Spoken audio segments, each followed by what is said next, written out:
আমাদের সমাজে এত দল, নদুয়া, জমিয়ত, আহলে সুন্নাত, জামাত ইসলামী, বারেলি, দেওবন্দি, আহলে হাদিস, কত দল হল। আপনি কোন দল আমাইতা ভাই? আপনি তো দুনিয়া দিয়ে কনফিউজ, মানে ইয়ার মুসলমান ইয়ে তো ঠেকাত পড়ে গেলাম। এত দলের মাঝে দিতাম কেন আমি? চিন্তাত আসই নি না আপনি কইবা আমারে? যদি চিন্তাত তা হয় তাহলে আপনার লগে খুশখবরি।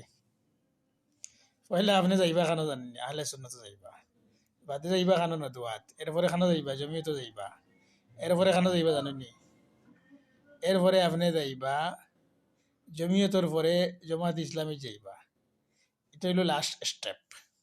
এরপরে এখানে যাইবা আপনি আহলে হাদিসও না হইলে সালাফিত যাইবা, এটা হইল লাস্ট স্টেপ। আর এখানের মধ্যে আপনি সঠিক ইসলাম পাইবা।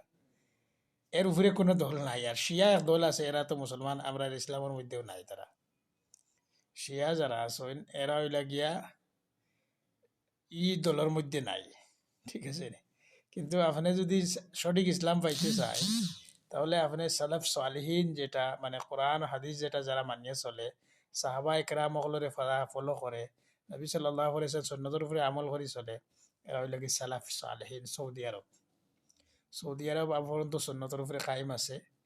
কিছু জিনিস আছে ফাঁসি তোরা আম হয়েছে, কিন্তু এখন পর্যন্ত সুন্নত তারা আমল করে, খানিত সুন্নত আমল করে, সব জিনিস সুন্নতের উপরে আমল করে তারা।